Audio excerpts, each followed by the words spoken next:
আলোচক।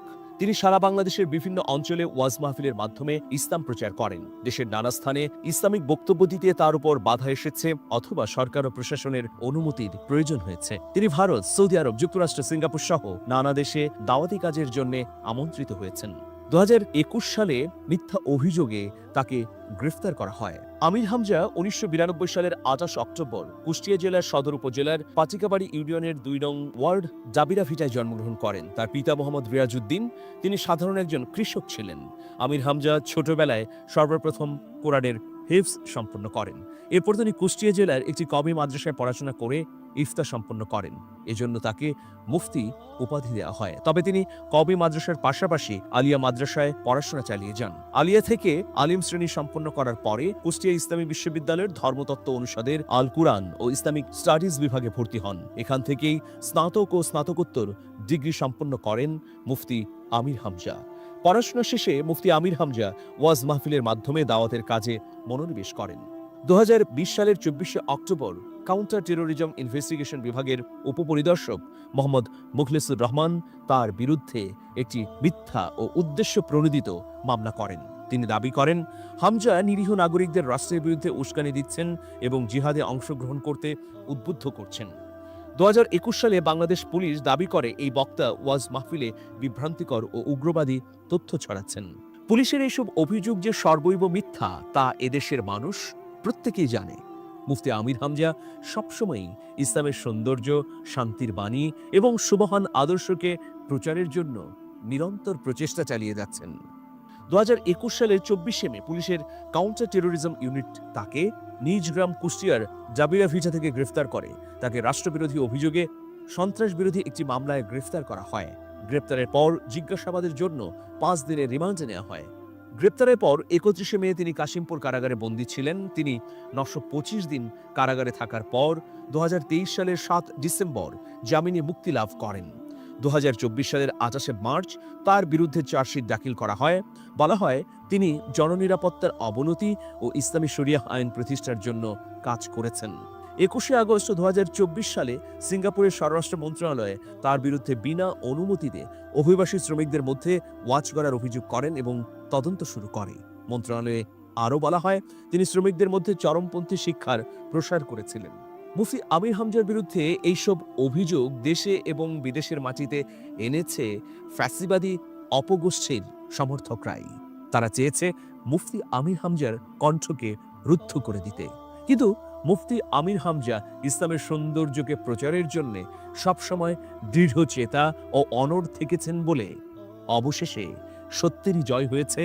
আবারও ফিরে এসেছেন আমাদের মাঝে এবং সারা বাংলাদেশে ছড়িয়ে পড়ছে তার দিক নির্দেশনামূলক আলোচনাগুলো। ফলশ্রুতিতে মুফতি আমির হামজার কাছ থেকে অনুপ্রাণিত হচ্ছেন এদেশের লাখ লাখ তরুণ প্রজন্মের প্রতিনিধি। প্রভু তুমি বলেছ রাসূল দেবে না, বলনি দেবে না মোরে, বলনি দেবে না হামজা তারি, খালিদ বিজয়ী সমর। প্রভু তুমি বলেছ রাসূল দেবে না, বলনি দেবে না মোরে, বলনি দেবে না হামজা তারি, খালিদ বিজয়ী সমর। প্রভু তুমি বলেছ রাসূল দেবে না, বলনি দেবে না ওমরের যুগ, রাশেদার সেই খেলাফত, ফিরিয়ে দেবে না আলোর সমাজ, কেটে কেটে আধার রাত। বলনি দেবে না ওমরের যুগ, রাশেদার সেই খেলাফত, ফিরিয়ে দেবে না আলোর সমাজ, কেটে কেটে আধার রাত। পৃথিবীতে আর তুমি প্রভু দেবে না, খুলে সোনালি দোর, বলনি দেবে না হামজা তারিক, খালিদ বিজয়ী সমর। প্রভু তুমি বলেছ রাসূল দেবে না। পৃথিবীর দিকে দিকে শুধু হাহাকার, লাঞ্ছিত মানবতা, মাজলুমানেরই আহাজারিতে বয় বাতাসে বিষণ্ণতা। পৃথিবীর দিকে দিকে শুধু হাহাকার, লাঞ্ছিত মানবতা, মাজলুমানেরই আহাজারিতে বয় বাতাসে বিষণ্ণতা। পুনরায় পাঠাও গো ওমর আবার, কাটুক আঁধার এই ঘোর, বলনি দেবে না হামজা তারিক, খালিদ বিজয়ী সমর। প্রভু তুমি বলেছ রাসূল দেবে না, বলনি দেবে না মোর, বলনি দেবে না হামজা তারিক, খালিদ বিজয়ী সমর। প্রভু তুমি বলেছ রাসূল দেবে না।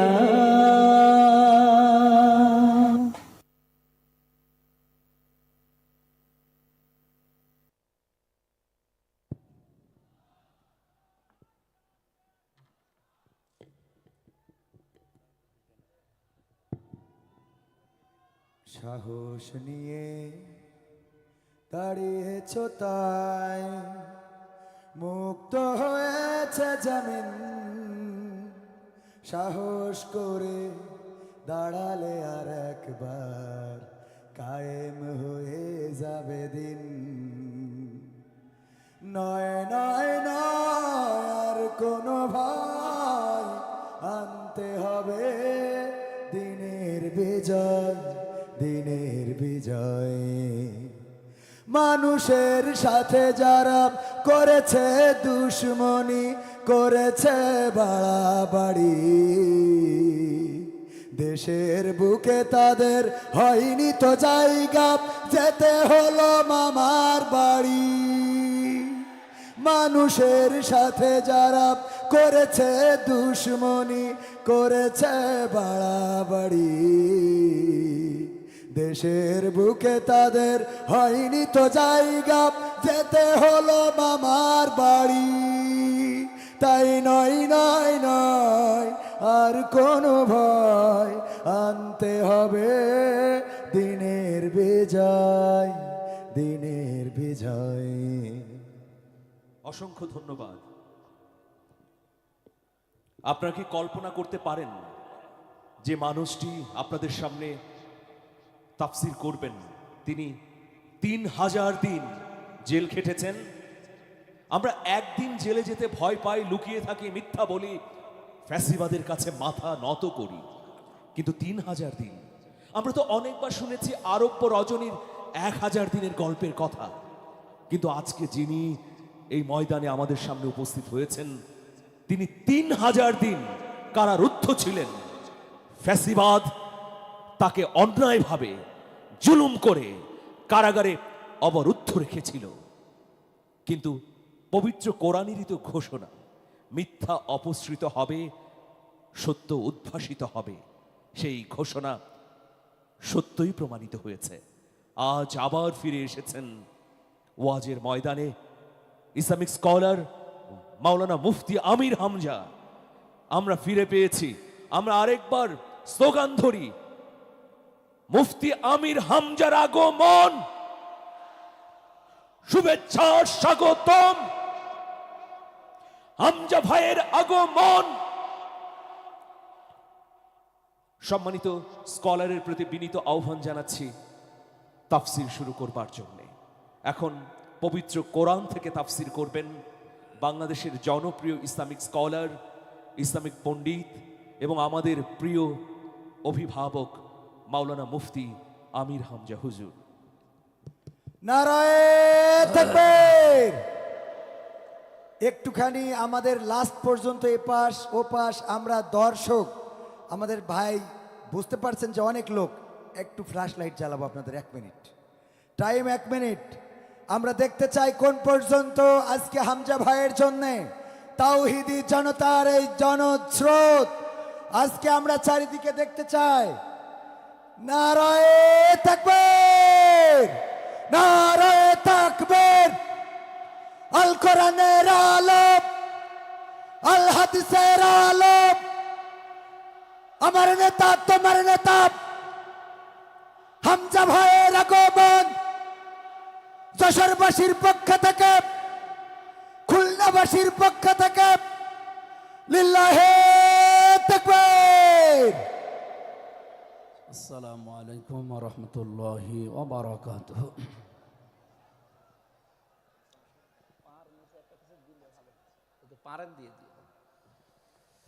আলহামদুলিল্লাহি রাব্বিল মাশরিকাইনি ওয়া রাব্বিল মাগরিবাইন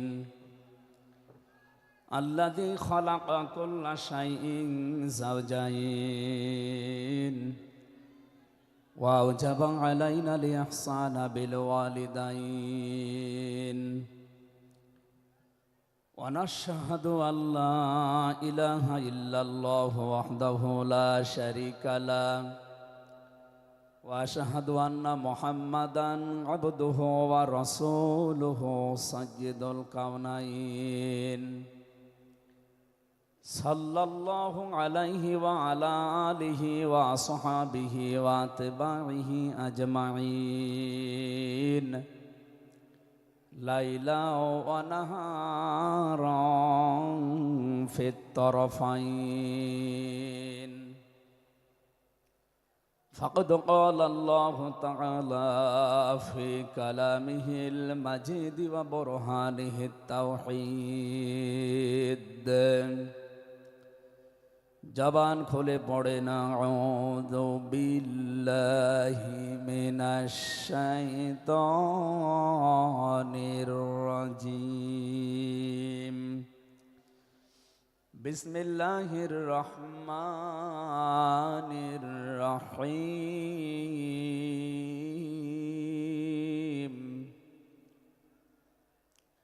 মুহাম্মাদুর রাসূলুল্লাহ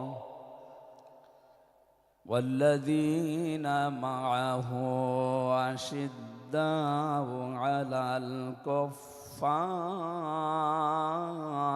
رحماء بينهم تراهم ركعا سجدا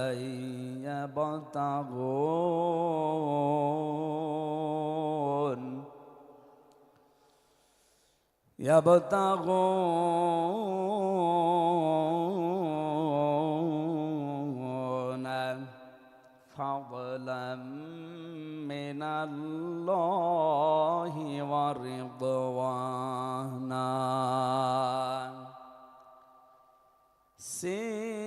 سيماهم في وجوههم من أثر السجود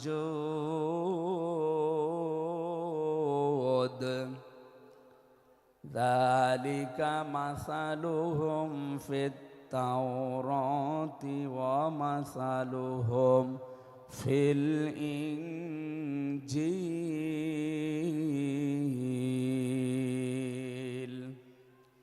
صدقت يا ربنا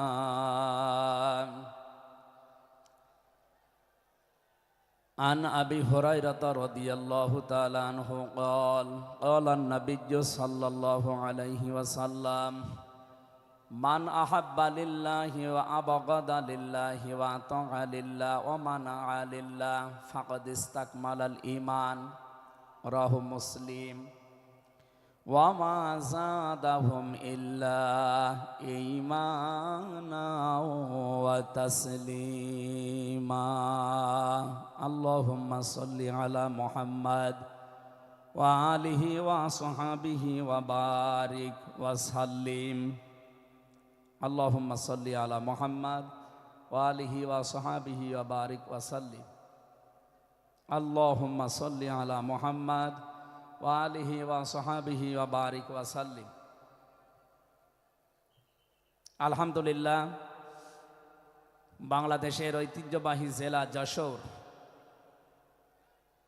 আদ্দিন সকিনা মেডিকেল কলেজ প্রাঙ্গণে পুলের হাট যশোর 3 দিন ব্যাপী ঐতিহাসিক তাফসিরুল কোরআন মাহফিলের দ্বিতীয় রজনীর স্বনামধন্য সভাপতি অতদ অঞ্চলের তৃতীয় সন্তান, ইসলামিক চিন্তাবিদ, চিকিৎসাবিদ,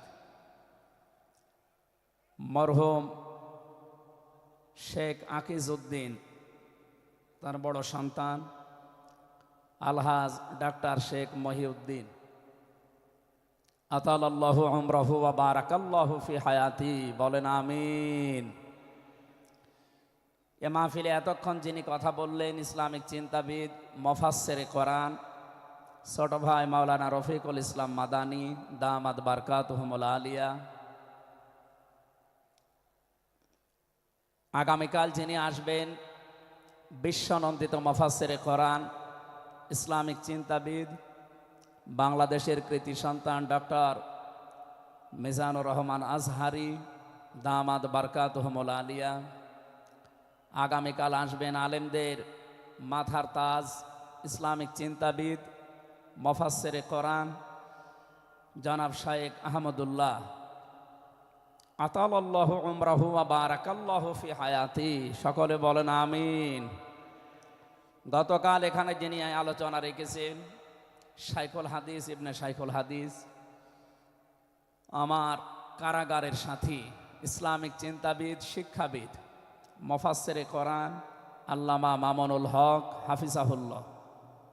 গতকাল আলোচনা রেখেছেন শ্রদ্ধাভাজন বড় ভাই মুফাসসিরে কোরআন আব্দুল হাই মোহাম্মদ সাইফুল্লাহ, আতালাল্লাহু উমরাহু ওয়া বারাকাল্লাহু ফি হায়াতি, সকলে বলেন আমিন। মঞ্চের ডানে বামে যারা আছেন সম্মানিত ব্যক্তিবর্গ, সামনে বসা মুসলমান ভাইরা, পর্দার আড়ালের সম্মানিতা মা এবং বোনেরা, প্রশাসনের ভাইরা, প্রাণ প্রিয় যশোরবাসী, আমি প্রথমে দোয়া করছি মহান রব্বুল ইজ্জাত আল জালালের দরবারে মরহুম শেখ আকিজউদ্দিন, তার একজন সন্তান এ দুনিয়া থেকে বিদায় নিয়েছে। এ মাহফিল যিনি এককভাবে বাস্তবায়ন করতেন খুলনা বেজেরডাঙ্গার ময়দানে, উনি কয়েক বছর আমাদের ভেতরে নেই, আলহাজ শেখ মমিন উদ্দিন, আল্লাহ রাব্বুল আলামিন তার কবরটাকে যেন জান্নাতুল ফেরদাউস বানিয়ে দেন, বলেন আমিন। দল মত জাতি বর্ণ ধর্ম নির্বিশেষে কোরআনে কারিম শোনার জন্য যারা এই ময়দানে ছুটে এসেছে রাতের বেলা, আমরা যে খুশি প্রকাশ করার জন্য বলছি আলহামদুলিল্লাহ। সম্মানিত দুইজন উপস্থাপক, আজকে আপনাদের সামনে যারা কথা বলছিলেন আপনাদের যশোরের কৃতি সন্তান, বিশিষ্ট সঙ্গীত শিল্পী, শ্রদ্ধাভাজন বড় ভাই জনাব কবির বিন সামাদ দামাত বারকাতুহুমুল আলিয়া। সম্মানিত উপস্থাপক হিসাবে আরেকজন আছেন বাংলাদেশের কৃতি সন্তান, ইসলামিক চিন্তাবিদ, নাশিদ শিল্পী বড় ভাই জনাব আমিরুল মমিনিন মানিক হাফিজাহুল্লাহ। যে আল্লাহ আমাদেরকে কণ্ঠ ছেড়ে দিয়েছেন কথা বলার জন্যে, 15.5 বছর মনে হচ্ছিল যে আমাদের বুকের ওপর একটা পাথর চাপা দেওয়া আছে। পাথরটা আল্লাহ নিজের কুদরতি ভাবেই সরিয়ে দিয়েছেন। যে আল্লাহ আমাদেরকে এখন এই যে কথা বলার মতো সুযোগ দিয়েছেন, বলেন আলহামদুলিল্লাহ। পৃথিবীতে মানুষ যা পেয়েছে সব কিছুর তুলনায় আল্লাহর কাছে কোরআনে কারিম শ্রেষ্ঠ সম্পদ। আজকের এই ময়দানে সম্পর্ক শুধু কোরআনে কারিমের সাথে, নয়তো আমরা এই হাজার লক্ষ মানুষেরা এ রাতের বেলা প্রচন্ড শীত অপেক্ষা করে আসতাম না। শুধুমাত্র শেখ মহিউদ্দিন সাহেব ডাক দিলে আমরা আসতাম, বিষয়টা এমন না। এখানে সম্পর্ক এই সৌন্দর্যের সাথে কোরআনের। এই জন্য যারা স্বেচ্ছাসেবকের দায়িত্বে আছেন, আমি তাদেরকেও ওয়েলকাম জানাচ্ছি, ধন্যবাদ জানাচ্ছি। তাদের এই কষ্ট, তাদের এই শ্রম আল্লাহ রাব্বুল আলামিন যেন জান্নাতে যাওয়ার পাতিহ বানিয়ে দেন, বলেন আমিন। কোরআনে কারিমে রব্বুল আলামিন বলেন, কুল বিফাদলিল্লাহি ওয়া বিরহমাতিহি ফাবিযালিকা ফালিয়াফরাহু হুয়া খায়রুম মিম্মা ইয়াজমাউন। বলেন আল্লাহু আকবার। আল্লাহ পাক বলেন, নবী আপনি বলুন, তাম পৃথিবী যা পেয়ে আনন্দে আছে, যা গেইন করে, যা অ্যাচিভ করে, যা অর্জন করে, আমি আল্লাহর কাছে কোরআনে কারিম শ্রেষ্ঠ সম্পদ। সুতরাং কোরআন যারা পেয়েছে তারা যেন আনন্দ করে। আজকে খুলনা বিভাগের মানুষগুলো, খুলনা বিভাগ সহ বাংলার অন্যান্য বিভাগ থেকেও মানুষেরা আজকে এসেছে কোরআনে কারিম সত্যি যারা শোনার জন্যে, বোঝার জন্যে এসেছি। এটা পুরা এখন ইবাদত চলছে। আমরা খুশি দুনিয়ার সব কিছুর তুলনায় আজকে, বলেন আলহামদুলিল্লাহ। প্রাণপ্রিয় শ্রোতা মণ্ডলী, কোরআনের শ্রোতা যারা আমরা এখানে বসে আছি, এর আগে যারা দুনিয়ায় কোরআনে কারিম শুনেছে, কিয়ামত পর্যন্ত যারা শুনবে, কোরআনে কারিম এই শ্রোতাকে 3 ভাগে বিভক্ত করে দিয়েছে। এখানে ওই 3 প্রকার মানুষ আছে, কিয়ামত পর্যন্ত তারা থাকবে। প্রথম নাম্বার, এই কোরআনে কারিম শোনার পরে যারা বাধা দিয়েছিল এই দুনিয়ায়, আল্লাহর কোরআন তাদেরকে ঘোষণা দিয়েছে তারা কাফের। এই বাংলাদেশে আমরা এই 54 বছরে নামধারী মুসলমান, কিন্তু অনেক কাফেরের আচরণ দেখতে পেয়েছি। সূরা হামিম সাজদার 26 নম্বর আয়াতে আল্লাহ তাদের পরিচয় দিয়েছেন, وَقَالَ الَّذِينَ كَفَرُوا لَا تَسْمَعُوا لِهَذَا الْقُرْآنِ وَالْغَوْا فِيهِ لَعَلَّكُمْ تَغْلِبُونَ। আল্লাহ পাক বলেন, কাফেরেরা সিদ্ধান্ত নিয়েছিল সব চলতে দেওয়া যাবে, মুহাম্মাদের কোরআনে কারিম এটা চলতে দেওয়া যাবে না। কারণ তারা বুঝেছিল এটা 1500 বছর আগে নাসিল হওয়া। ভালোভাবে আবু জেহেল টের পেয়েছিল, বুঝেছিল এ কোরআনে কারিম মুহাম্মদুর রাসূলুল্লাহ যেটা বোঝাতে চায়, এটা যদি সত্যি জনগণ বুঝতে পারে আর মেনে নেয়, আমি যে অবৈধ চেয়ারে বসে আছি এই চেয়ার থাকবে না। যুগে যুগে যারা কোরআন বাধা দিয়েছে তারা এইটাই টের পেয়েছে। তারা খুব ভালোভাবে জানে কোরআন যারা প্রচার করে, সত্যিই কোরআনের এই কথাগুলো যদি সাধারণ মানুষেরা, জনগণ বুঝে ফেলে, আমরা যে শয়তানি করি, আমরা যে অবৈধভাবে টিকে আছি, এইটা থাকবে না।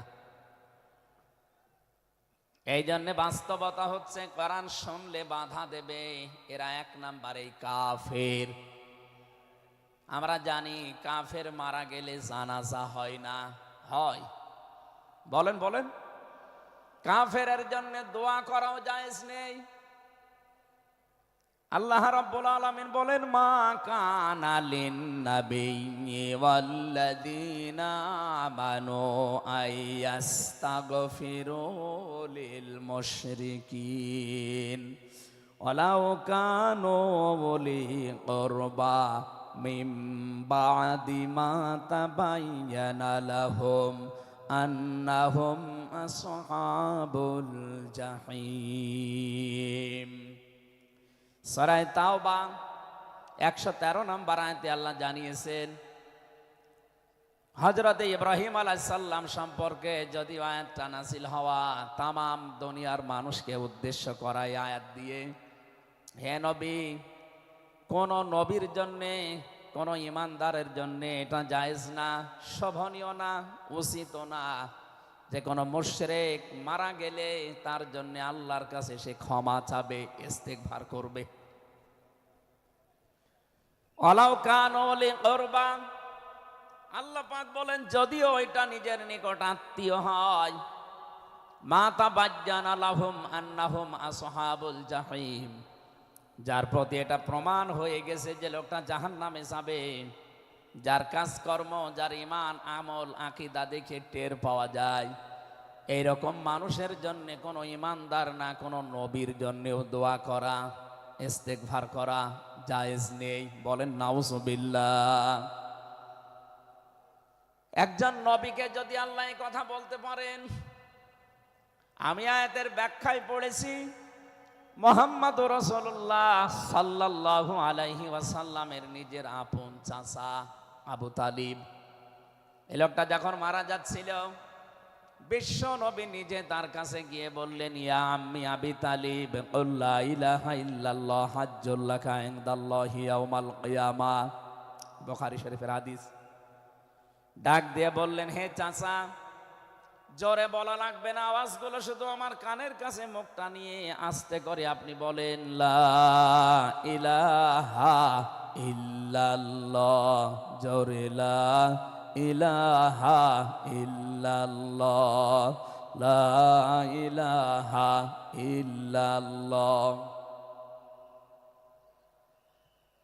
লা ইলাহা ইল্লাল্লাহ মুহাম্মাদুর রাসূলুল্লাহ।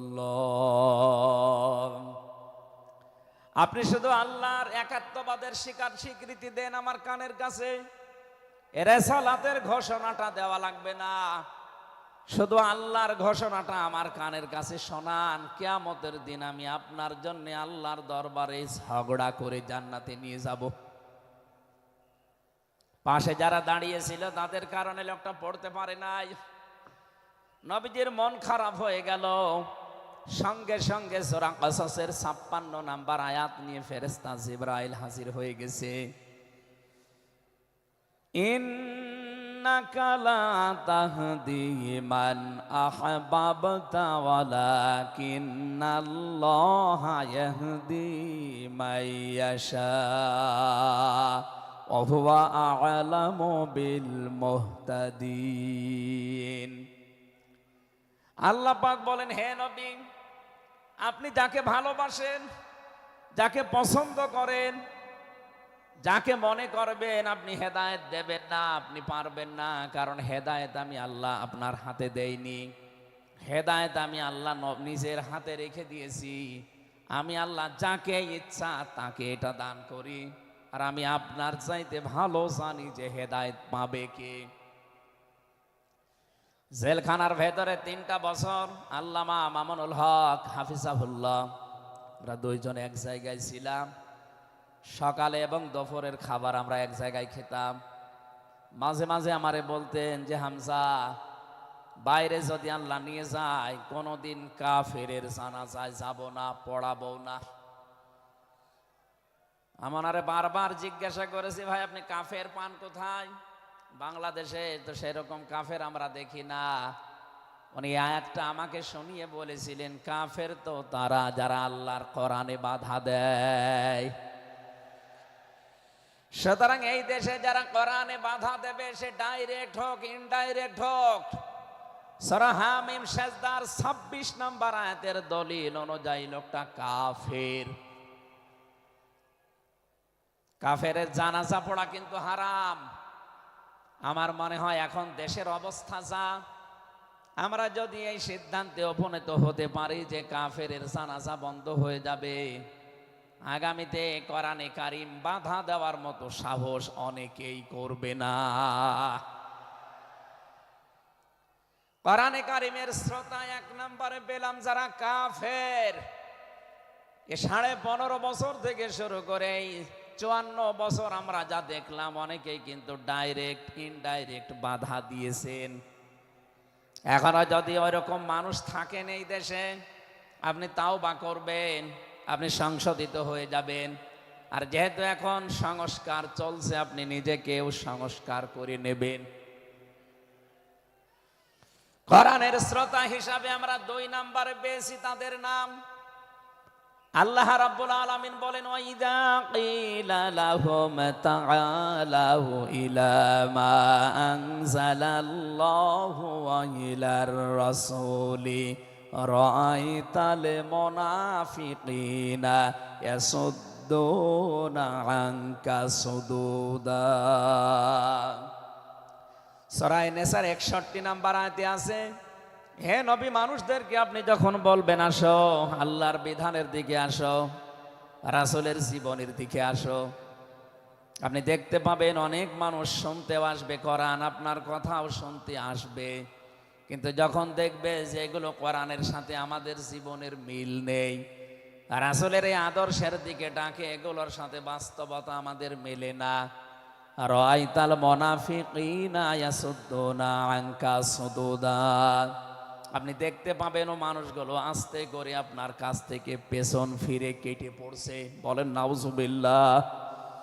সুতরাং কোরআন শুনতে এসে যেগুলো যাদের জীবনে মিলবে না, এই মানুষগুলো যদি মন খারাপ করে, রাগ করে, যে কোনো কায়দায় চলে যেতে চান, আপনি মনে করবেন মুনাফিকের জার্ম আপনার ভেতরে আছে।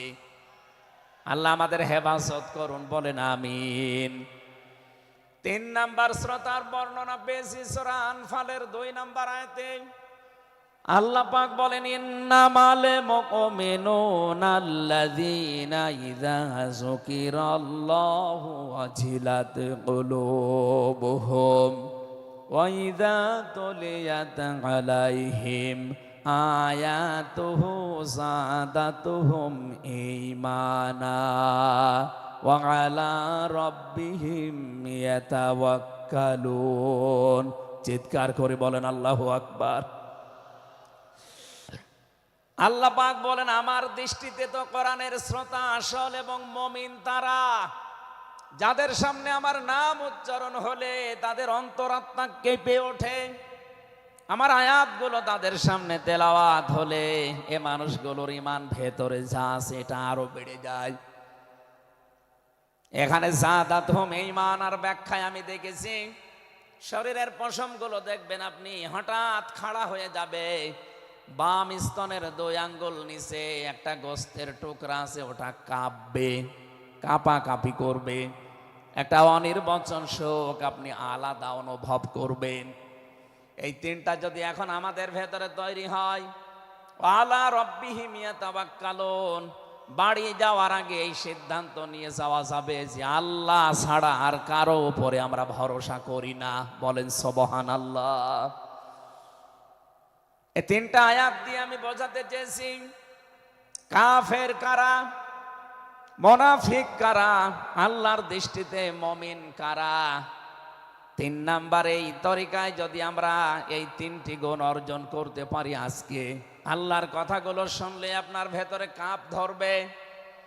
2 নাম্বারে আল্লাহর আয়াত তেলাওয়াত হবে, যখন বুঝতে পারবেন যে কি বলে, ওয়াইদা সামিউ মা উনজিলা ইলার রাসূলি তারা আয়ুনাহুম তাফিদু মিনাদ দামি মিম্মা আরাফু মিনাল হক ইয়াকুলুনা রাব্বানা আমান্না ফাকতুবনা মা'আশ শাহিদিন। সূরা মায়েদা 7 নাম্বার পারার 1 নাম্বার পৃষ্ঠার 1 নাম্বার লাইনের 83 নাম্বার আয়াতে আছে। তাফসিরে ফি জিলালিল কোরআন থেকে শোনাচ্ছি, রব্বুল আলামিন বলেন, নবী আপনি যখন ওদের সামনে পড়বেন, আমার এই আয়াতগুলো যখন ওরা মন দিয়ে শুনবে, অনুধাবন করতে পারবে, উপলব্ধি করার যোগ্যতা যাদের আছে, আপনি দেখবেন ওদের চোখ দিয়ে মনের অজান্তেই পানি পড়ছে। এজন্য অ্যাক্টিভ হন আরো, কারণ কোরআন শোনার 2টা নিয়ম আল্লাহ দিয়েছেন, ফাসতামিউ লাহু ওয়া আনসিতু। শুধু শোনা না, তাহলে সামিয়া দিতেন। আল্লাহ ফাস্তামিউ দিয়েছেন, এই জন্য মনোযোগ সহকারে শুনতে হবে। আজকের তেলাওয়াতকৃত আয়াত থেকে আমরা তাফসীর আকারে কথা বলবো ইনশাআল্লাহ। 2 নম্বরে চুপ থাকা লাগবে। আমি এখনো অনেককে দেখতে পাচ্ছি এদিকে ওদিকে তাকাচ্ছেন, গল্প করছেন। আশা করছি কোরআনে বর্ণিত আল্লাহর এই 2টা নির্দেশ আপনি মেনে নেবেন। 1 নম্বরে চুপ থাকবেন, 2 নম্বরে মনোযোগ সহকারে শুনবেন। লাআল্লাকুম তুরহামুন, আশা করা যায় আল্লাহর রহমত এখানে নাজিল হবে। আল্লাহ আমাদেরকে আয়াতটা মেনে চলার তৌফিক দেন, বলেন আমিন। এজন্য কোরআনের আলোচনা শুনলে সবার চোখে পানি আসবে না। যারা এটা উপলব্ধি করতে পারবে, অনুধাবন করতে পারবে, আপনি দেখবেন তাদের মনের অজান্তেই কখন যেন চোখ দিয়ে পানি গড়িয়ে পড়ছে, তারা নিজেরাও টের পাবে না। আল্লাহ যেন এই 3 নাম্বার এই প্রকার শ্রোতা হিসাবে আমাদের কবুল করেন, বলেন আমিন। দরুদ আর সালাম পাঠ করছি আমাদের নবী মুহাম্মদুর রাসূলুল্লাহ সাল্লাল্লাহু আলাইহি ওয়াসাল্লামের প্রতি, যার প্রতি কোরআনে কারীম আল্লাহ নাযিল করেছেন। সেই কোরআনকে যদি আপনি জিজ্ঞাসা করেন, হে কোরআন, যার উপরে নাযিল হলে তার সম্পর্কে তোমার ভেতরে কোনো কিছু আছে, কোনো পরিচয়? আল্লাহ রাব্বুল আলামিনের কোরআন আমাদেরকে শোনাচ্ছেন, ওয়াইদ ক্বালা রাব্বু ওয়াইদ ক্বালা ঈসা ইবনু মারইয়ামা ইন্নী রাসূলুল্লাহি ইলাইকুম মুসাদ্দিকাল লিমা বাইনা ইয়াদাইয়া মিনাত তাওরাত। আয়াতের শেষের দিকে আল্লাহ ইসমুহু আহমাদ এই শব্দ দিয়ে জানিয়েছেন, হযরত ঈসা আলাইহিস সালাম তিনি জানিয়ে গিয়েছেন এই পৃথিবীতে আমার পরে একজন নবী আসবে যার নাম হবে আহমদ। আমাদের নবীর পরিচয়টা আল্লাহ কোরআনে কারীম যিনি নাযিল করলেন তার উপরে, তার ভেতরেই তার নামটা আল্লাহ সংরক্ষণ করে দিয়েছেন। প্রশ্ন আসতে পারে, এক একজনের তো বহু নাম আমরা দেখি। হে কোরআন, তোমার ভেতরে কি মুহাম্মদুর রাসূলুল্লাহ সাল্লাল্লাহু আলাইহি ওয়াসাল্লাম এই নাম তোমার ভেতরে আল্লাহ কি তার সম্পর্কে দিয়েছেন নাকি? আমরা যে তেলাওয়াত করেছি সূরা ফাতিহা, এই সূরা থেকে যেহেতু আজকে আলোচনা করব, এই সূরার প্রথম আয়াতে আমার আল্লাহ আমার নবীর নামকে উল্লেখ করে জানিয়েছেন। এটা 29 নম্বর আয়াত, মুহাম্মাদুর রাসূলুল্লাহ। সূরা ফাতিহার 29 নম্বর আয়াতটা আমরা পড়েছি 4 ভাগের 1 ভাগ। এই আয়াত থেকে আমরা আজকের আলোচনার বিষয় সাজিয়েছি। আমার আজকের বিষয়বস্তু, আমরা মুহাম্মাদুর রাসূলুল্লাহর উম্মত হতে চাই। সত্যি যদি আল্লাহর দৃষ্টিতে বিশ্বনবী মুহাম্মদুর রাসূলুল্লাহর উম্মত আমরা হতে চাই, মাস্ট বি তেলাওয়াতকৃত আয়াতের এই বর্ণিত গুণগুলো আমাদের এখন থেকেই অর্জন আরম্ভ করা লাগবে। আমি সহ যারা এসেছি অবশ্যই আল্লাহ এই গুণগুলো এখন থেকে যেন পালন করার তৌফিক আমাদেরকে দান করেন, আমিন। সূরার নাম সূরা ফাতিহা। ফাতাহ মানে বিজয়। এ সূরার প্রথম আয়াতের ভেতরে এই শব্দটা আছে, এখান থেকে নামকরণ করা হয়েছে। আল্লাহ রাব্বুল আলামিন বলেন, ইন্না ফাতাহনা লাকা ফাতহাম মুবিনা। অবশ্যই হে নবী, আমি আপনাকে একটা সুস্পষ্ট বিজয়ের সুসংবাদ দিচ্ছি। এই বিজয়ের ঘটনা তো ঐতিহাসিকভাবে ইবনে কাসিরের ভেতর থেকে আমি শিক্ষার জন্য এবার বলছি। এদিকে খুব অ্যাক্টিভ হয়ে থাকবেন। এই সূরা ফাতিহার 18 নম্বর আয়াত। আমার যতটুকু পড়াশোনা আছে, আমার যতটুকু লেখাপড়ার স্টাডি আছে, এই আয়াতটা এখন বাংলাদেশে সবচাইতে বেশি প্রয়োজন।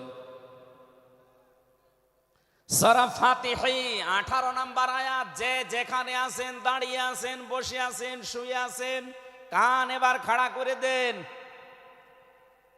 হুদায়বিয়ার সন্ধির যে ঘটনা আমরা শুনেছি এতদিন পর্যন্ত, শুধু শুনেছি অনেকে, কিন্তু এখান থেকে শিক্ষাটা আজ অনেকে নেয়নি। বাংলাদেশের এখন যে অবস্থা, এই শিক্ষা নেওয়ার সময় এখনই। নবীজি 1400 মানুষ নিয়ে এসেছিলেন সাহাবা একরাম নিয়ে হজ করার জন্যে। হুদাইবিয়া নামক যে জায়গাটা এখন কূপ আছে এখানে, এই জায়গায় নবীজি আশ্রয় নিলে আস্তানা গাড়লেন, তাবু গাড়লেন। কাফেরদের পক্ষ থেকে এখানে প্রতিবন্ধকতা সৃষ্টি করা হয়েছে যে না, আপনাদেরকে আমরা আর যেতে দেব না। বিশ্বনবী তাদেরকে প্রস্তাব দিলেন যে আমরা কিচ্ছু নিয়ে আসিনি সাথে করে, শুধু হজ করেই চলে যাব। কাফেরদের পক্ষ থেকে আওয়াজ এলো না, আপনাকে আমরা যেতে দেব না, তবে আমাদের একটা প্রস্তাব আছে, আপনি যদি আগামী বছরে আসেন হজ করে যেতে পারবেন, কিন্তু এবছরে আপনাদেরকে আমরা আল্লাহর ঘর কাবায় যেতে দেব না। কি নিষ্ঠুর আচরণ তাকান!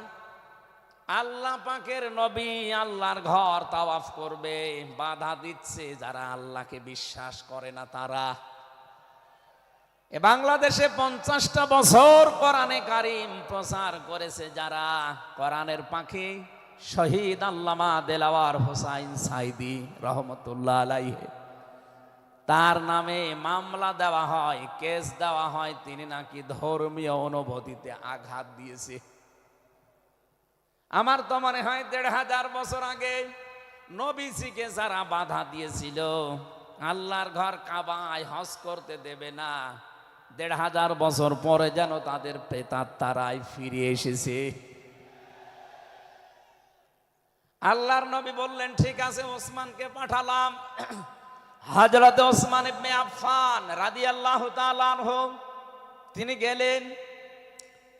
হযরত ওসমানকে তারা আটক করার পরে ঘোষণা দিয়ে দিল কতিলা ওসমান ইবনে আফফান, ওসমানকে হত্যা করা হয়েছে। এ সংবাদ যখন নবীজির কাছে এসেছে,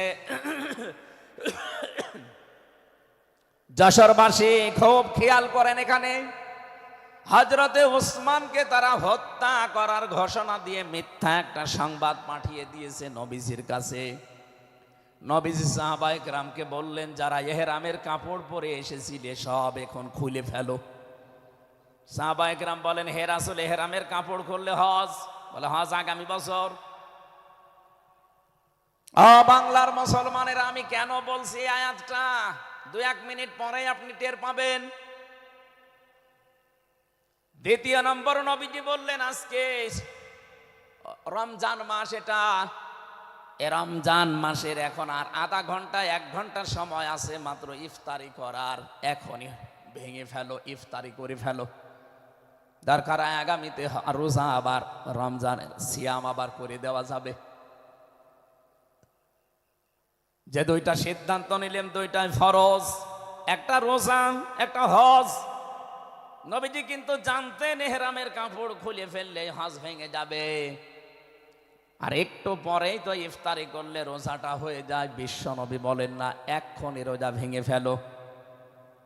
আবার বলছে কান খাড়া করেন, আমি কিন্তু 2 মিনিটের ভেতরে জায়গায় যাব। এত বড় 2টা বড় বড় ফরজ বিধান নবীজি লঙ্ঘন করছেন, কারণটা কি? কারণ একটাই, ওরা একজন নিরপরাধ মানুষকে আটক করে হত্যার ঘোষণা দিয়েছে। আপনি বাংলাদেশকে 15.5 বছরের সাথে ওই ঘটনাটা মিলান। একটা নিরপরাধ মানুষ, মাত্র একজন, তাকে আটক করে হত্যার ঘোষণা দেওয়ার কারণে যদি নবী মুহাম্মদুর রাসূলুল্লাহ হজ ছেড়ে দিতে পারেন, রোজা ছেড়ে দিতে পারেন, তিনি ওই বাবলা গাছের নিচে হাত দিলেন। সাহাবায়ে কেরামকে বললেন, আমার এই হাতের উপরে সবাই হাত লাগাও, আমি আজকে তোমাদেরকে বায়াত গ্রহণ করাবো, শপথ নেব তোমাদের কাছে। 1399 জন নবীর সাথে আছে, আর হযরত ওসমানকে যেহেতু তারা আটক করেছে, এই 1399 জন সবাই নবীজির হাতের উপরে একটার পরে হাত দিতে আছে। বিশ্ব নবী ডাক দিয়ে বলেন, সাহাবীরা, জিবরাইল এই মাত্র সূরা ফাতিহা এই সূরার 18 নম্বর আয়াতটা আমাকে তেলাওয়াত করে শুনিয়ে গেল। জিবরাইল এসেছিল, তোমরা কেউ দেখতে পাওনি। জিবরাইল আয়াতটা শুনিয়েছে, লাকাদ রাদিয়াল্লাহু আনিল মুমিনিনা ইযে ইউবাইউনাকা তাহতাশ শাজারাতি ফাআলিমা মা ফি কুলুবিহিম ফানজালাস সাকিনাতা আলাইহিম ওয়া আসাবাহুম ফাতহান করিবা। খুব খেয়াল করেন, সেই সময় পর্যন্ত আমি চলে এসেছি।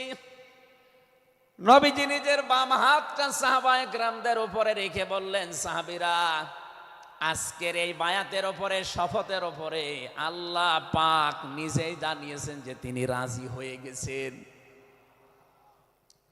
আয়াতটা শুরু করার আগে আল্লাহ দুইটা তাকিদ দিয়েছেন, লাম এবং কদ।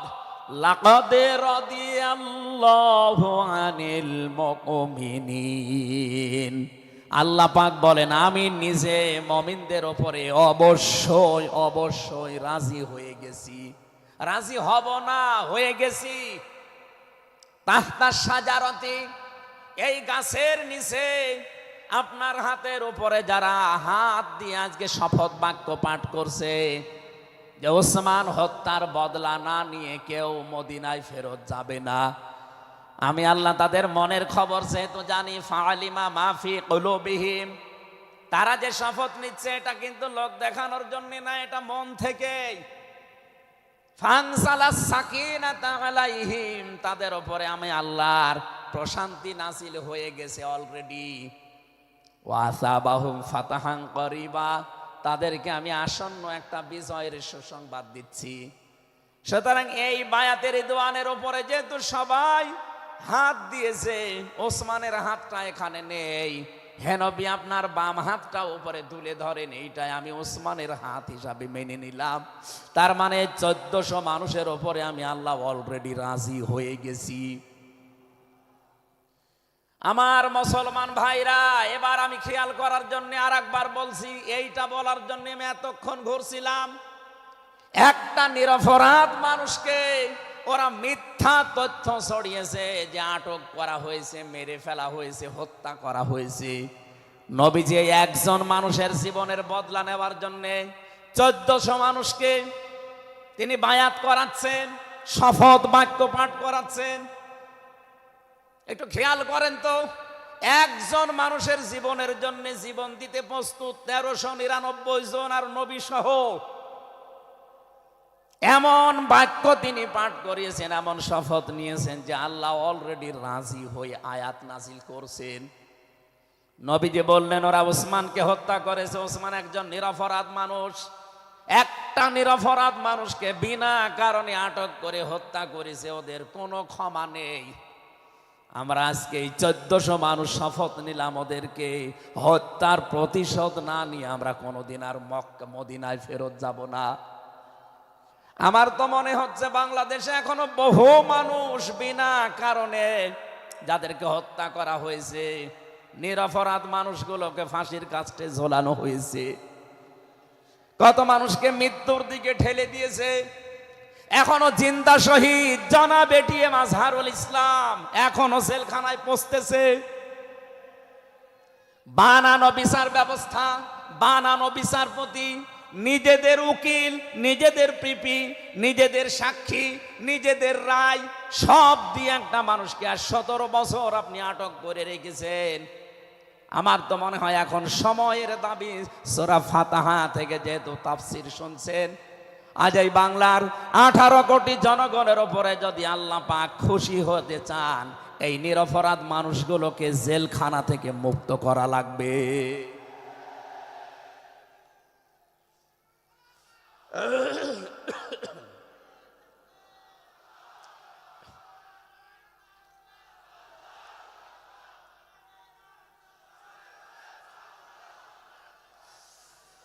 যশোরবাসী, আল্লাহ রাব্বুল আলামিন এখানে কয়েকটা বিষয় আমাদেরকে উপহার দিতে চেয়েছেন সুসংবাদের মাধ্যমে। 1 নম্বরে আল্লাহ বলেন আমি রাজি হয়ে যাব। 2 নম্বরে ওদের মনের মূল কথাগুলো যেহেতু আমি জানি, সুতরাং যারা নারায়ে তাকবীর আল্লাহু আকবার স্লোগান দিয়ে এই মাজলুম মানুষটার পক্ষে অবস্থান নিলেন, আমার তো মনে হচ্ছে ফানজালা সাকিনাতা আলাইহিম, আল্লাহ পাক তার রহমত এখন এদেশের উপরে নাজিল করবে। 2 নম্বরে ওয়াসাবাহুম ফাতাহান করিবা, একেবারে সুপ্রসন্ন নিকটবর্তী বিজয় আমাদেরকে আল্লাহ এই মাজলুম মানুষটার পক্ষে দাঁড়ানোর কারণে দেবে। আমি আজকেও একজন জেল খাটা মানুষের সাথে কথা বলছিলাম, তিনিও প্রায় 3.5-4 বছর ছেলে ছিলেন। তিনি জ্বালাচ্ছিলেন যে হামজা ভাই, আসলে আমরা যারা জেলে ছিলাম তারা ছাড়া এটা বোঝানো সম্ভব না। বহু মানুষ বিনা অপরাধে, বিশেষ করে 15.5 বছরে তো হবেই, বিনা কারণে বিনা অপরাধে কিচ্ছু জানে না, বছরের পর বছর জেলে পচতেছে। ওরা যদি একজন নিরপরাধ মানুষকে মিথ্যা কথা ছড়িয়ে দেওয়ার কারণে নবী যেরকম সিদ্ধান্ত নিতে পারে, আজ বাংলার 18 কোটি মানুষ দল বেদল সব ভুলে গিয়ে নিরপরাধ যত মানুষ জেলে ভর্তি আছে, গুম হয়েছিল, খুন হয়েছিল যারা, এদের পক্ষে দাঁড়াতে যদি সত্যি আপনি মন থেকে এগিয়ে আসতে পারেন, আল্লাহর কসম আমাদের সামনে আল্লাহ বিজয় দেখাবেন। বিজয় আমরা দেখতে পাচ্ছি সূরা কসস 20 নম্বর পারার 4 নম্বর পৃষ্ঠার 15 নম্বর লাইনের 5 নম্বর আয়াত। বাড়িতে যে আয়াতটা তাফসীর দেখবেন, আল্লাহ রাব্বুল আলামিন বলেন, নুরিদু আন্নামুন্না আলাল্লাযীনা ইসতাদঈফু ফিল আরদ ওয়া নাজআলাহুম আইম্মাতাও ওয়া নাজআলাহুমুল ওয়ারিসিন। আমি আল্লাহ একটা ইচ্ছা করলাম, হাজার হাজার বছর আগে হে নবী, এই পৃথিবীর ময়দানে ফেরাউন নামে একটা লোক ছিল। রাষ্ট্রীয় ক্ষমতায় থাকার কারণে ওই দেশে বিভিন্ন দলে বিদলে বিভক্ত করে মানুষকে রেখেছিল, আর একটা দলকে সে টার্গেট নিয়ে কোণঠাসা করে, ছোট করে, হীন করে রেখেছিল। সেই দলটা ছিল মুসা নবীর দল। আমি আল্লাহ একটা ইচ্ছা করলাম, জমিনের উপরে যাদেরকে দুর্বল করে রেখেছে ফেরাউন, এই দুর্বল দলের উপরে আমি আল্লাহ মনন করব। মনন মানে অনুগ্রহ করা, দয়া করা। আমি আল্লাহ দয়া করব তাদের উপরে, মনন করব। এই কারণ আমি তাদেরকে জমিনের শাসন ক্ষমতায় বসাতে চাই, জমিনের উত্তরাধিকারী তাদেরকে বানিয়ে দিতে চাই। অনুমাক্কিনা লাহুম ফিল আরদ, জমিনের উপরে তাদেরকে আমি ক্ষমতায় বসাবো, এটা আমি আল্লাহর ইচ্ছা। বলেন তো, আল্লাহ যদি কোনো ইচ্ছা করে ওটা রদ করার কেউ আছে? আরো জোরে বলেন, আছে। সুতরাং এই আয়াত দিয়ে আমি যেহেতু 100% আয়াতটা বিশ্বাস করি, হাজার হাজার বছর আগে ফেরাউনের এই জীবনের সাথে, কাহিনীর সাথে, তাফসিরের সাথে আমি বাংলাদেশে আয়াতটা মিলিয়েছি। দেখতে পেয়েছি 2024 সালের 5 আগস্টের পরে একটা দলের সাথে আয়াতটা মিলে যাচ্ছে। আপনি যাই মনে করেন এইটাই বাস্তব। এই 54 বছরে ধোয়া তুলে, ভুয়া চেতনার নাম দিয়ে যাদেরকে কোণঠাসা করে রেখেছিলেন জনগণের কাছ থেকে, আল্লাহ যেন হঠাৎ করে মানুষের মনের ভেতরে তাদের প্রতি পরিবর্তন এনে দিয়েছেন।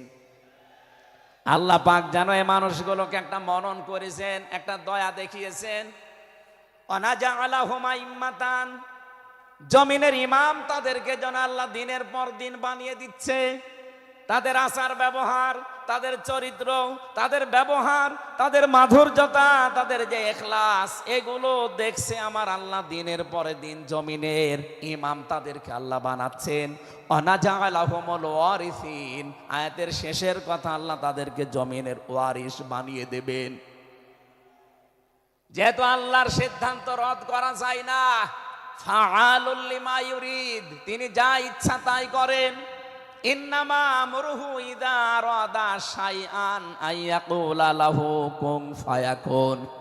আল্লাহ পাক বলেন, আমি যদি কোনো ইচ্ছা করি শুধু বলি কোন, সঙ্গে সঙ্গে ফায়াকুন হয়ে যায়। কোরআনের উপর আমার 100% বিশ্বাস নিয়ে কথা বলছি আমি। এই আয়াতগুলো মাস্ট বি আমার আল্লাহ বাংলাদেশে দেখাবে। বলেন আমিন, আরো জোরে বলেন আমিন। 6 নাম্বার আয়াত হচ্ছে অনুমাক্কিনা লাহুম ফিল আরদ, আমি আল্লাহ তাদেরকে জমিনের চেয়ারে ক্ষমতায় বসিয়ে দেব। কেন জানো? অনুরিয়া ফিরাউনা ও হামানা ও জুনুদাহুমা মিনহুম মা কানু ইয়াহদারুন, আমি আল্লাহ দেখাতে চাই ফেরাউনকে, হামানকে আর তার সৈন্যবাহিনীকে, তারা তাদেরকে সবচাইতে বেশি ভয় করত জমিনে যাদেরকে, সেই মুসা নবীর দলকে আমি আল্লাহ জমিনের শাসন ক্ষমতায় বসিয়ে তাদেরকে দেখাবো। এই 54 বছর জালেম এবং মুনাফিকরা সবচাইতে বেশি ভয় বাংলাদেশে যাদেরকে করেছে, তাদের প্রতি মানুষের মন মানসিকতা আল্লাহ ঝুঁকিয়ে দিয়েছেন। এই জন্য কোরআনের আয়াতের উপরে বিশ্বাস করে বলছি, এই বাংলাদেশে যারা নিরপরাধ মানুষ আছে তাদেরকে যদি 5 তারিখের পরে বিভিন্ন আন্দোলনের কারণে, মানবিকতার কারণে ছেড়ে দেওয়া হয়, বিশেষ করে ম্যাডাম খালেদা জিয়াকে আপনি ছেড়ে দিয়েছেন, এরপরে আমরা দেখতে পেলাম আব্দুল সালাম পিন্টু ভাইকে ছেড়ে দিয়েছেন, এরপরে গিয়াসউদ্দিন মামুন ভাইকে ছেড়ে দিয়েছেন, মিয়ানুরউদ্দিন অপু ভাইকে ছেড়ে দিয়েছেন, আমরা চাই জনাব এটিএম আজহারুল ইসলামকেও মুক্তি দেওয়া হোক। এ দাবির পক্ষে আছেন কারা দেখি? লিল্লাহি তাকবীর।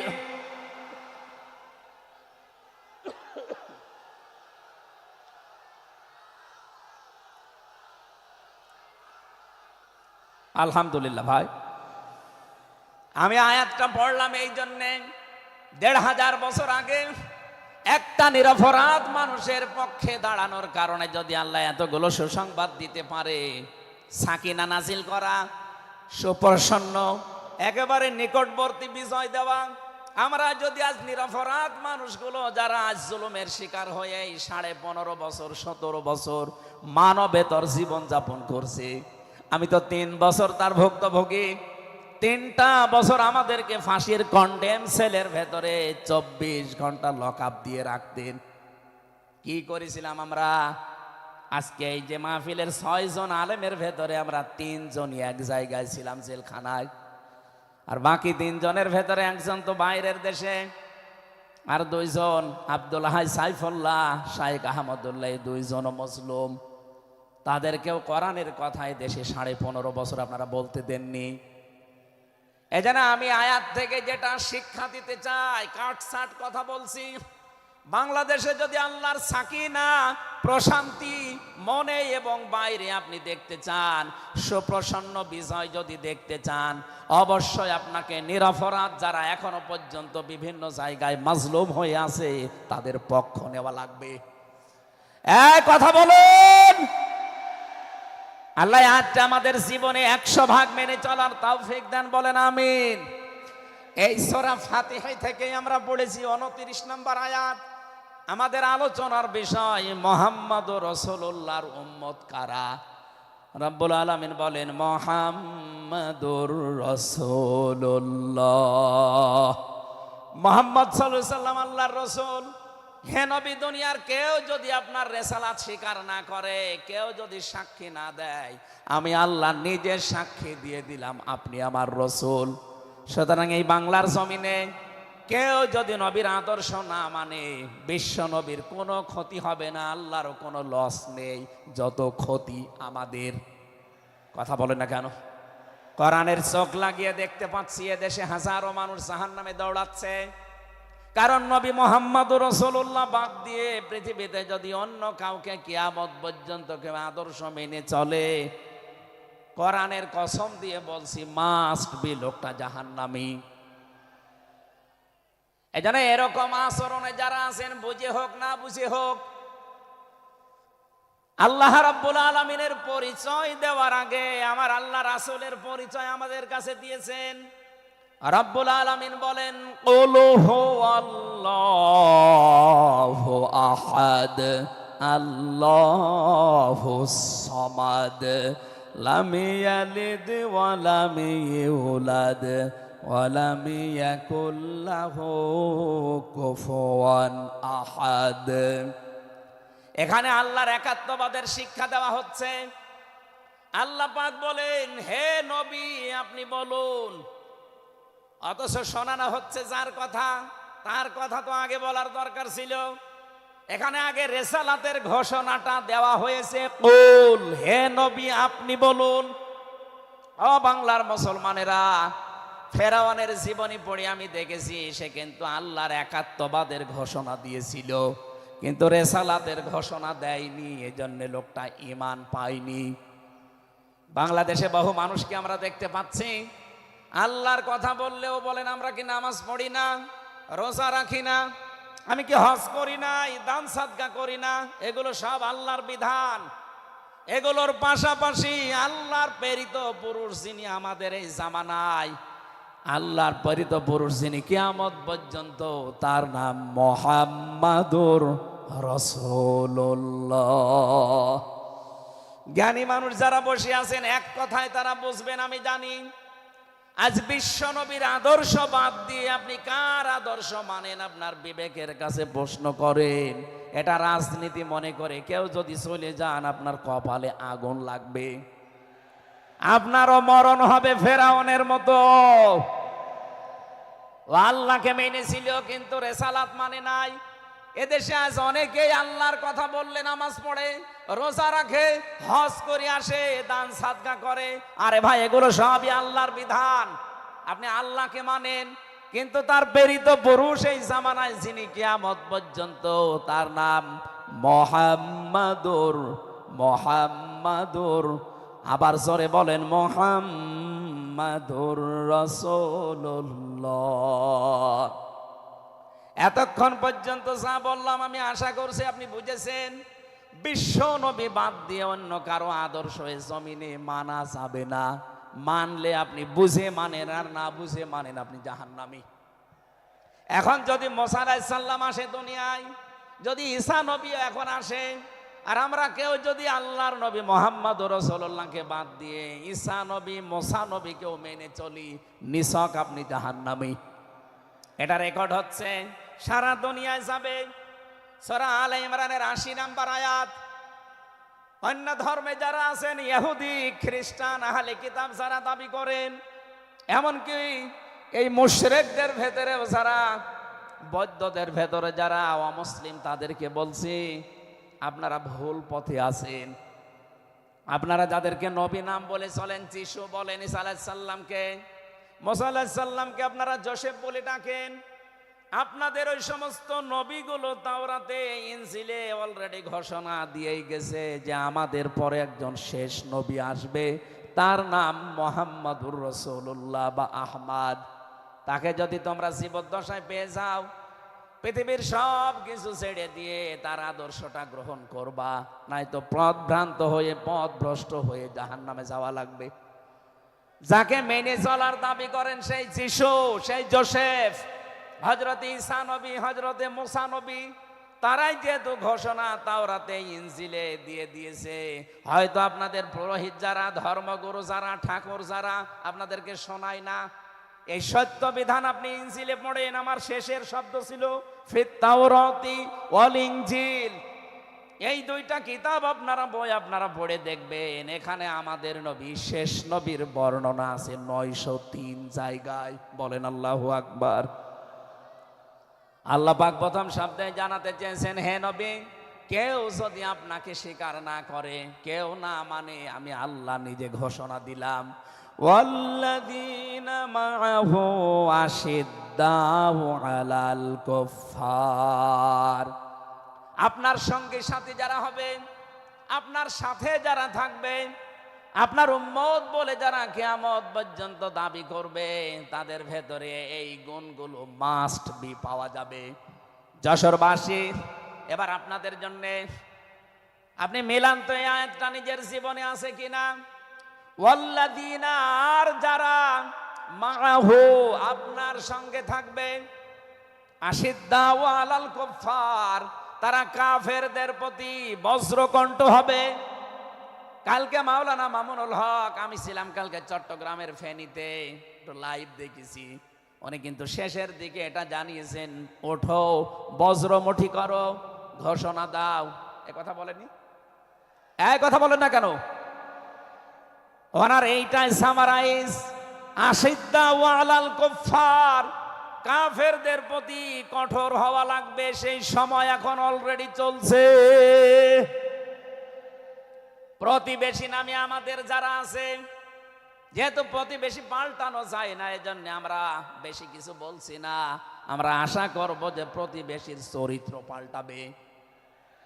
নবীজি প্রতিবেশী সম্পর্কে এত বেশি কথা জানিয়েছেন, মাঝে মাঝে বলতেন, জিবরাইল প্রতিবেশী সম্পর্কে যত কথা তুমি বলো, মনে হয় যে আমার জমি জায়গার ভাগও দেওয়া লাগবে।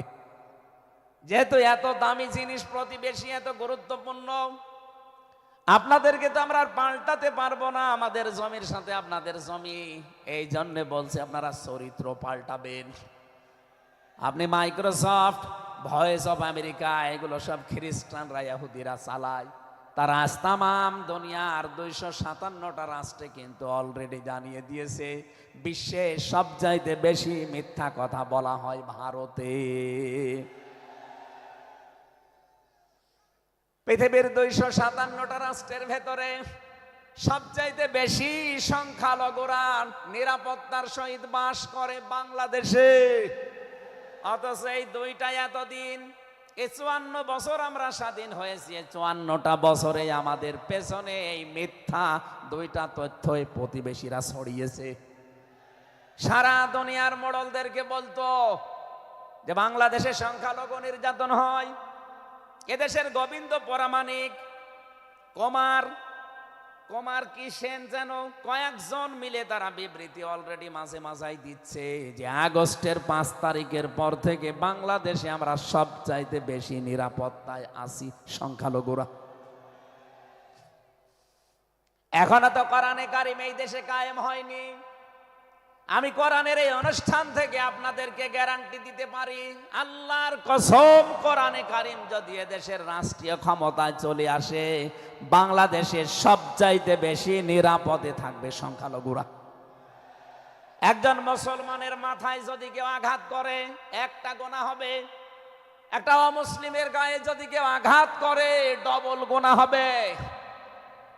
বাংলার মুসলমানেরা অনেকে মনে করেন যে এটা মনে হয় নতুন হাদিস। না, আপনি একজন মুসলমানকে আপনি মারলেন, আপনার নিজের ভাই, সে আল মুসলিম আখুল মুসলিম, কিন্তু অমুসলিম আপনার ভাই, এ কথা কোরআনেও নেই, হাদিসেও নেই।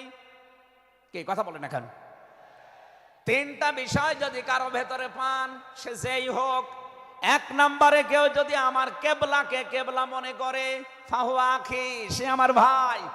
2 নম্বরে আমার জবাই করা জিনিস যদি সে খেতে চায়, ফাহুয়া আখি, সে আমার ভাই। 3 নম্বরে সে যদি আমার মতো নামাজ পড়ে, সে আমার ভাই। সুতরাং এই 3টা বিষয় সামনে রেখে আমরা এই দেশে যারা আছি, মতের হয়তো মিল নেই, দলের হয়তো নামের মিল নেই, কিন্তু এই 3টা বিষয় যারা মানবেন, আমার মতো নামাজ পড়বেন, আমার কাবাকে কাবা মনে করবেন, আমার জবাইকে তো ব্যস্ত আপনিও খাবেন, এটা যেই হোক, এই দেশে আমরা সবাই তাকে ভাই ভাই ভাই মনে করি। কথা বলেন ঠিক কিনা? এই 3টার বাইরে যারা আছেন, তারা তো আর আমার ভাই না। তাদের সম্পর্কে কি? তারা আমার এই দেশের আমানাত। 1 নম্বরে এই সংখ্যালঘু যারা আছে, হিন্দু হোক, খ্রিস্টান হোক, বৌদ্ধ হোক, মুশরিক হোক, যাই হোক, যারা আছে তাদের ওপর যদি আপনি অত্যাচার করেন, তাদের মন্দির ভাঙেন, তাদের দেবতাকে গালি দেন, তাদের মাথায় বাড়ি দেন, চাঁদাবাজি করেন, 1 নম্বরে জুলুমের গুনাহ হবে, 2 নম্বরে আমানতের খেয়ানতের গুনাহ হবে। এই জন্য আমরা সাবধান থাকি। আগস্টের 5 তারিখের পরে আমরা অনেকের চরিত্র একটু ওলট পালট দেখতে পাচ্ছি। আশা করছি আপনি থামবেন, নয়তো কিন্তু বদনাম হয়ে যাচ্ছে। আপনি গোয়েন্দা বিভাগের খোঁজ রাখেন, তারা কিন্তু সব নখদর্পণে রেখেছে, কে কি করছে এটা সব তারা দেখছে। এই জন্য আমরা এমন কোনো আচরণ না করি, আপনার নিজের ভুলের কারণে নিজের পায়ে আবার কোড়াল লেগে যায়। তারা সব দেখতে পাচ্ছে এই 4.5 মাসে কারা মানবতার জন্য কাজ করে, কারা দেশের জন্য কাজ করে, কারা এই 2780 জন মানুষ হাসপাতালের বেডে কাতরাচ্ছে, এদের কাছে কারা গেছে, সব খোঁজ তাদের কাছে আছে। 2732 জন মানুষ হত্যা হয়েছে একজনের নির্দেশে। এতগুলো শহীদ পরিবারের পাশে কারা কারা দাঁড়াচ্ছে, সব তাদের কিন্তু ডকুমেন্ট আছে।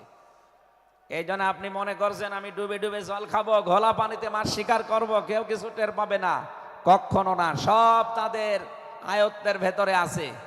এই জন্য এমন কাজ করা দরকার আমাদের, আগামীতে যেন শুধু ওই 14 দল বাদ দিয়ে আমরা যারা মজলুম আছি এই মানুষগুলো যেন রাষ্ট্রের দায়িত্ব পায়, আর কোরআন আর হাদিস দিয়ে বাংলাদেশের 56,000 বর্গ মাইল চলে। কারা কারা রাজি আছেন দেখি, লিল্লাহি তাকবীর।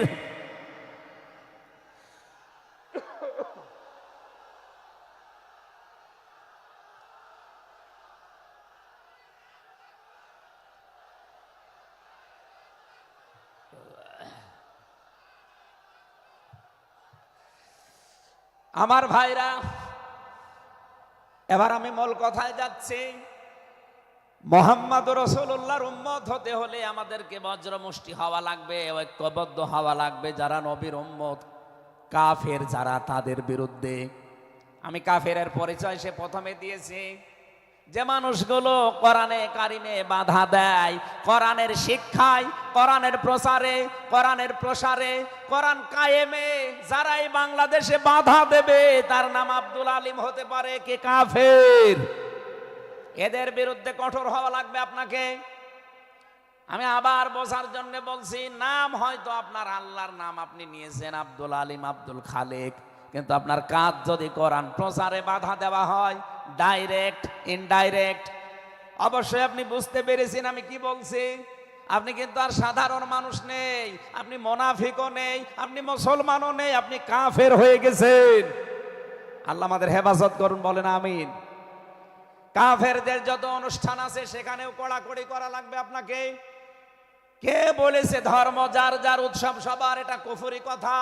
ধর্ম যার যার উৎসব তার তার। এক কথা বলুন, মান তাশাব্বাহা বিকওমিন ফাহুয়া মিনহুম। যার সাথে যার সাদৃশ্য মিলবে, সে আচার ব্যবহারে, ধর্মীয় রীতিনীতিতে কিয়ামতের দিন তার সাথে থাকা লাগবে। কোনদিন আজ পর্যন্ত আপনি পিটিয়েও কোন হিন্দু ভাইকে গরু জবাই করেন যখন কোরবানি দেওয়ার জন্য, তাকে পাবেন। তারা জানে যে এটা আমাদের ধর্মীয় অনুষ্ঠান না, এই জন্য তারা আসে না, ঠিক করে তারা আসে না। আপনি কোন কারণে সেখানে যাবেন?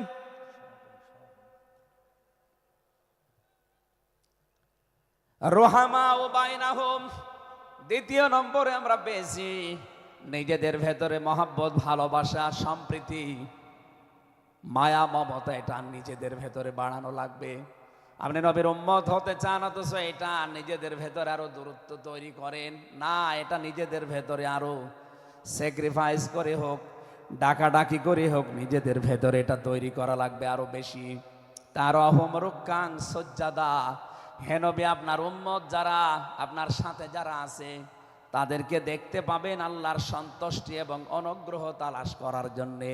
তারা রুকু এবং সেজদাকারী অবস্থায় তাদের দেখতে পাবেন। নবীর উম্মত যারা এসেছেন, অন্য ধর্মের লোকদেরকে বাদ দিলাম, বিশ্ব নবীর উম্মত যারা এখানে বসে আছেন, আমাদের উচিত হবে যতদিন আজরাইল না আসে, ফরজ নামাজ আমরা কোনোদিন ছেড়ে দেব না। আরো জোরে বলেন। আল্লাহ যেন এটা মেনে চলার তৌফিক দেন আমাদের একেবারে জীবনের শেষ দিন পর্যন্ত। 2 নম্বরে, ফরজ নামাজের সময়টুকু যেভাবেই হোক বের করে আপনি আদায় করেন। সুন্নত নফল ওইগুলো যদি পড়তে না পারেন পরবর্তীতে পড়বেন, কিন্তু ফরজ নামাজ কেউ ছেড়ে দিয়ে সে আল্লাহর আয়ত্ত থেকে বের হয়ে যায়। বলেন নাউজুবিল্লাহ। সাহাবায়ে কেরাম আল্লাহর দরবারে যে 7টা কারণে কবুল হয়েছিলেন, তার ভেতরে 1 নাম্বার কারণ ছিল এই মানুষগুলো আল্লাহর বিধান সামনে পেলে পৃথিবী ভুলে যেতেন। আব্দুল্লাহ আনসারী রাদিয়াল্লাহু তাআলা আনহুর জীবনী পড়েছি। এই লোকটা আল্লাহর বিধান সেজদাকে সামনে রাখতে গিয়ে নিজের স্ত্রীকে এক কাপড়ে গর্তের ভেতরে বসিয়ে রেখেছিল, নিজের ছেলেকে শিকল দিয়ে বেঁধে রেখেছিল, তারপরও আল্লাহর বিধান সেজদা সে ভুলে যায় নাই। আমাদের এরকম কঠিন পরিস্থিতি এখন হয়তো আসেনি, তারপরও আমরা অনেকে বিনা কারণে ফরজ নামাজ ছেড়ে দেই। আমি নামাজের কথা মুসলমানদের কাছে সচরাচর বলতে চাই না, কারণ একজন মুসলমান আর একজন কাফেরের ভেতরে পার্থক্য নামাজ। নামাজ যদি কেউ না পড়ে সে মুসলমান থাকে কি করে? সুতরাং আজান হওয়ার পরে মুসলমান যাবে মসজিদে নামাজ আদায় করতে, মানুষ টের পাবে যে লোকটা মুসলমান। রিজালুল্লাহ তুলহিহিম তিজারাত ওয়ালা বাইউন আন যিকিরিল্লাহ ইলা আখিরি আয়াত। মুসলমান ব্যবসায়ী যারা, তাদের পরিচয় আল্লাহ দিয়েছেন। আল্লাহ রাব্বুল আলামিন বলেন, এই পৃথিবীর ময়দানে যারা মুসলমান ব্যবসায়ী, আজান হওয়ার সঙ্গে সঙ্গে ব্যবসা প্রতিষ্ঠান বন্ধ করে দিয়ে তারা সেজদায় দৌড়াবে। ইয়াবতাগুনা ফাদলাম মিনাল্লাহি ওয়া রিদওয়ানা। এখানে আল্লাহ দুইটা শব্দ ব্যবহার করেছেন। আল্লাহর ফজল যদি কেউ চায় তাহলে অবশ্যই তাকে মসজিদে যাওয়া লাগবে। আল্লাহুম্মা ইন্নী আসআলুকা মিন ফাদলিকা, ফজলের জন্য জমিনে আল্লাহ পাঠিয়েছেন আমাদেরকে, আর রহমতের জন্য তার ঘর মসজিদে পাঠিয়েছেন। এই জন্য আল্লাহর রহমতের জন্য 5 বার আল্লাহর ঘরে আমাদেরকে যাওয়ার নির্দেশ দিয়েছেন আল্লাহ। আর যদি ফজল অনুগ্রহ পেতে চাই, রিজিক, এগুলোর জন্য জমিন, এই জমিন আল্লাহ আমাদেরকে হালাল রুজি উপার্জন করার যে ব্যবস্থা, এরকম ময়দান যেন তৈরি করে দেন। বলেন আমিন। সীমাহুম ফি ফুজুহিহিম মিন আসারিস সুজুদ। আল্লাহ বলেন এদের এই চিহ্নগুলো, সেজদার চিহ্নগুলো এদের চেহারার বিভিন্ন জায়গায় ফুটে উঠবে। কিয়ামতের ময়দানে এই চিহ্ন দেখে দেখে নবী সুপারিশ করে করে জান্নাতে নিয়ে যাবে। হয় কপালে, নাই নাকে, নাই হাতে, যে সমস্ত জায়গায় সেজদা দেওয়ার জন্য আপনি জমিনে লাগিয়েছিলেন, এই জায়গাগুলো কিয়ামতে চমক দিতে থাকবে। আল্লাহ আমাদের প্রত্যেককেই এই 5টি গুণ অর্জন করার মাধ্যমে বিশ্ব নবীর খাঁটি উম্মত হওয়ার তৌফিক দিন। আমিন, আল্লাহুম্মা আমিন। লা ইলাহা ইল্লা আনতা সুবহানাক ইন্নী কুনতু মিনাজ জালিমিন। রব্বানা যালামনা আনফুসানা ওয়া ইল্লাম তাগফির লানা ওয়া তারহামনা লানাকুনান্না মিনাল খাসিরিন। যেখানে যারা দাঁড়িয়ে আছেন মোনাজাতটা বসে করেন, যদি সুযোগ থাকে। মোনাজাত হচ্ছে আল্লাহর কাছে, বসে করেন মোনাজাতটা। যেখানে যারা দাঁড়িয়ে আছেন বসেন, বসেন, প্রত্যেকেই বসেন, মাথা নিচু করেন, চক্ষু বন্ধ করেন, নিজের জীবনের অপরাধগুলো স্মরণ করেন মনে মনে। আমরা আশা করব আজকে যতগুলো অপরাধ স্মরণ হবে, কোরআনের ইজ্জতে আল্লাহ অপরাধগুলো সব মাফ করে দিয়ে ওই জায়গাটা নেকি দিয়ে পাল্টিয়ে দেবে ইনশাআল্লাহ। রব্বানা যালামনা আনফুসানা ওয়া ইল্লাম তাগফির লানা ওয়া তারহামনা লানাকুনান্না মিনাল খাসিরিন। রব্বুল আলামিন যশোর পুলের হাট দিন সকিনা মেডিকেল কলেজ প্রাঙ্গণে 3 দিন ব্যাপী ঐতিহাসিক তাফসিরুল কোরআন মাহফিলের দ্বিতীয় রজনীতে রাত 11টা বেজে গেছে। সেই জোহরের পর থেকে গভীর রজনী পর্যন্ত যারা কোরআনে কারিম শোনার জন্য চাতক পাখির মতো বসে আছে, আল্লাহ মনের ভেতরে যার যে কামনা বাসনা আছে মেহেরবানি করে পুরা করে দাও। এ বিশাল আয়োজনের দিকে তুমি একটু তাকাও। আল্লাহ মনে হচ্ছে তারা জান্নাত সাজিয়েছে। তোমার হাবিব জানিয়েছে কোরআনের পেছনে যারা টাকা পয়সা খরচ করবে, কিয়ামতে ওই অর্থের হিসাব তোমার কাছে দেওয়া লাগবে না। আজকের এই বিশাল ময়দান সাজাতে গিয়ে যারা টাকা পয়সা খরচ করেছে, আদ্দিন ফাউন্ডেশন, আকিস গ্রুপের যে ভাইগুলো, এদের এই টাকাগুলো কোরআনের ইজ্জতে, কোরআনের প্রচারের জন্য কবুল করে নাও। সওয়াব যদি তুমি দিয়েই থাকো খুশি হয়ে, আল্লাহ তাআলা যা বলতে চেয়েছি আমার ঈমান থেকে আমি হক কথাগুলো বলার চেষ্টা চালিয়েছি। সওয়াব যদি অক্ষরে অক্ষরে 10টা করে নেকি হয়ে যায়, সওয়াবগুলো তুমি আমাদের নবীর রওজায় পৌঁছিয়ে দাও। দুনিয়ার মাটির নিচে যারা ঈমান নিয়ে ঘুমিয়ে আছে এদেরকে ক্ষমা করে দাও। বিশেষ করে আমাদের মা বাবা যাদের নেই, যারা মাথা নিচু করে চক্ষু বন্ধ করে চোখের পানি ফেলে দিয়েছে মার বাবার জন্যে, এই মুহূর্তে মা বাবাকে কবরে জান্নাতুল ফেরদাউস দিয়ে দাও। মরহুম শেখ আকিজউদ্দিন, তার স্ত্রীরা যারা কবরে ঘুমিয়ে আছে, তার সন্তান মরহুম শেখ মমিন উদ্দিন ভাই সহ প্রত্যেকের কবরগুলো তুমি জান্নাতুল ফেরদাউস বানিয়ে দাও। এলাকায় মাটির নিচে যত মানুষ কবরে আছে আল্লাহ, হাজার হাজার মন মাটি বুকের ওপরে নিয়ে তাদের বুককে তুমি হালকা করে দাও, কবরগুলো জান্নাতের সাথে সংযোগ বানিয়ে দাও। এ মাহফিল বাস্তবায়নে যারা শ্রম দিয়েছে, যে সেইভাবে এগিয়ে এসেছে, আল্লাহ স্বেচ্ছাসেবক ভাইদেরকে, বিশেষ করে প্রশাসনের যে ভাইগুলো এসেছে, নিজেদের বাবা মা, ভাই বোন, আত্মীয় স্বজন, স্ত্রী পুত্র ছেড়ে যারা বাংলার বিভিন্ন প্রান্তে দায়িত্ব পালন করছে, আজকের এই বিশাল আয়োজন যারা পাহারা দিচ্ছে, এদের এই পুরা দায়িত্বটা আল্লাহ তুমি ইবাদত হিসাবে কবুল করে নাও। সম্মানিতা মা বোনেরা পর্দার আড়ালে বসে আছে, খাদিজার মতো, আয়েশার মতো তাদেরকে বানিয়ে দাও। এদের পেটে তুমি নেককার সন্তান দান করো আল্লাহ। আগামীর বাংলাদেশ তুমি মেহেরবানি করে কোরআনের হাতে তুলে দাও। চর্ম চোখে যেন দেখতে পারি এ দেশটা ৫৬,০০০ বর্গ মাইল তোমার কালাম দিয়ে চলছে। আল্লাহ তাআলা, আমি নিজে অসুস্থ, যত মানুষ আমার সাথে অসুস্থতা হাত তুলেছে শেফায়ে কামেলা আজেলা নসিব করো। আমার মা বাবার জন্য দোয়া করছি আল্লাহ, আমার মা বাবাকে মাফ করে দাও। রব্বির হামহুমা কামা রব্বায়ানি সাগীরা। আল্লাহ তাআলা, আমার স্ত্রী সন্তান যেগুলো দিয়েছো সহি সালামতে রাখো। যে যেই আশা নিয়ে ভরসা নিয়ে আমরা হাত তুলেছি, জীবনের সাইজ আশাগুলো আজকেই তুমি পূরণ করে দাও রব্বুল আলামিন। এই ৮ দিন প্রতিষ্ঠানটাকে কিয়ামত পর্যন্ত কায়েম রাখো। যারা এখানে কাজকর্ম করে এদের জীবনে বরকত দাও। আগামীতে এই অনুষ্ঠানটা কোরআনের জন্য আরো বিশাল আকারে কবুল করে নাও।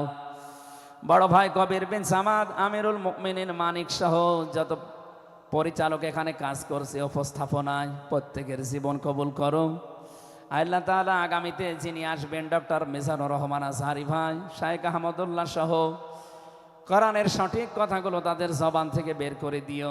তোমার বান্দা বান্দীদের আশা যাওয়া কালকে আরো আসান করে দিও আল্লাহ। বারাকাল্লাহু লানা ওয়া লাকুম ফিল কোরআনিল আযীম। মরণ আসলেই যেন পড়তে পারি লা ইলাহা ইল্লাল্লাহু মুহাম্মাদুর রাসূলুল্লাহ। আসসালামু আলাইকুম। আমার লিখিত বই পাওয়া যাচ্ছে, আমার কারাগারে লিখিত এবং বাইরে লিখিত। এখানে ওই যে বইয়ের স্টল দেওয়া আছে, আমার মনে হয় বইয়ের স্টল যেখানে দেওয়া আছে আপনারা ওই জায়গায় আমার প্রায় 7টা বই পাওয়া যাচ্ছে। 19 নাম্বার স্টলে পাওয়া যাচ্ছে আমার বইগুলো।